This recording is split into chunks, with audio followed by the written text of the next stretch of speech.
আসসালামু আলাইকুম। আজ শনিবার, পহেলা ফাল্গুন, 25শে সাবান, 14ই ফেব্রুয়ারি। বাংলাদেশ বেতার, রাজশাহী। স্থানীয় সংবাদ পড়ছি কল্যাণ ঘোষ।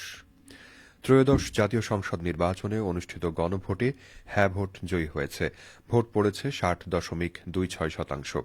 এর মধ্যে হ্যাঁ ভোট পড়েছে ৪,৮০,৭৪,৪২৯টি এবং না ভোট পড়েছে ২,২৫,৬৫,৬২৭টি। এতে হ্যাঁ ভোট জয়ী হয়েছে। গতকাল আগারগাঁওয়ে নির্বাচন ভবনে এক সংবাদ সম্মেলনে এ তথ্য জানান নির্বাচন কমিশনের সিনিয়র সচিব আক্তার আহমদ।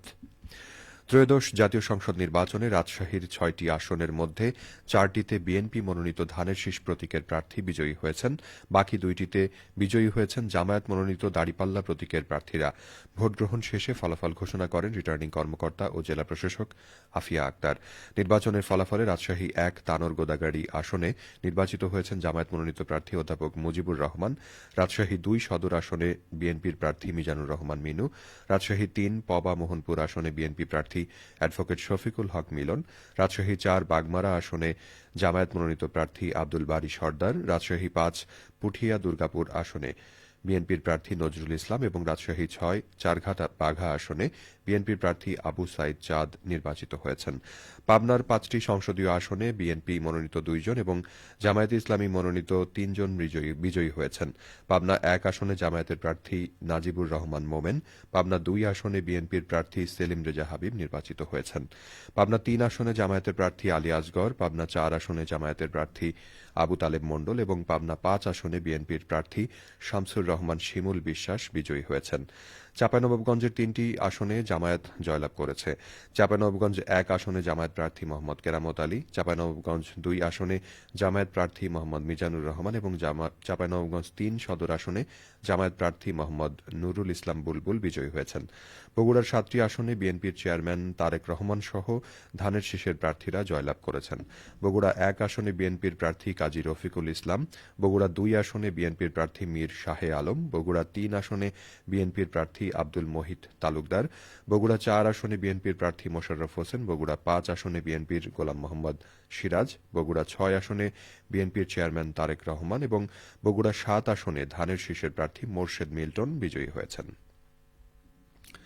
বগুড়া ৫ আসনে নবনির্বাচিত জাতীয় সংসদ সদস্য গোলাম মোহাম্মদ সিরাজ বলেছেন, সবাইকে সঙ্গে নিয়ে সন্ত্রাস, দুর্নীতি ও মাদকমুক্ত করে সমাজ ব্যবস্থা গড়ে তুলতে চায়। সেদিকে বিশেষভাবে দৃষ্টি দিতে হবে।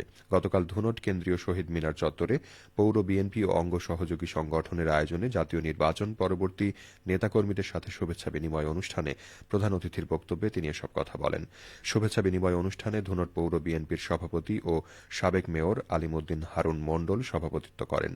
এ সময় বক্তারা বলেন, দেশের ২০ কোটি জনগণের অধিকাংশ জনগণ যেভাবে চাইবে সেভাবেই দেশ পরিচালিত করার পরিকল্পনা নিয়ে বিএনপি এগিয়ে যাবে।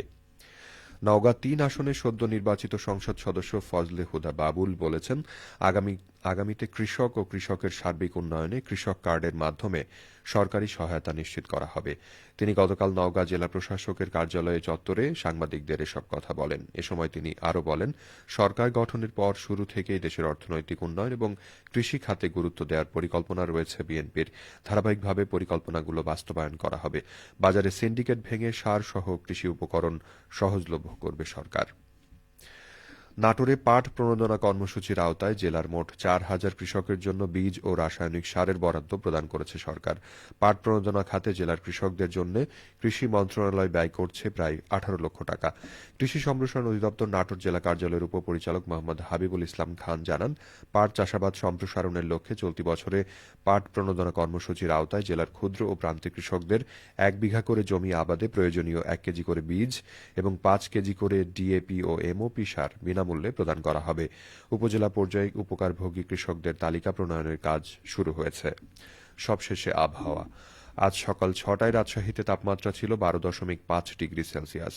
এ সময় বাতাসে আর্দ্রতার পরিমাণ ছিল শতভাগ। রাজশাহী ও পার্শ্ববর্তী এলাকায় আজ সূর্যোদয় হয়েছে সকাল ৬টা ৩৯ এবং সূর্যাস্ত সন্ধে ৫টা ৫৯। সংবাদ শেষ হল। আমাদের পরবর্তী স্থানীয় সংবাদ দুপুর ১২টা ১০।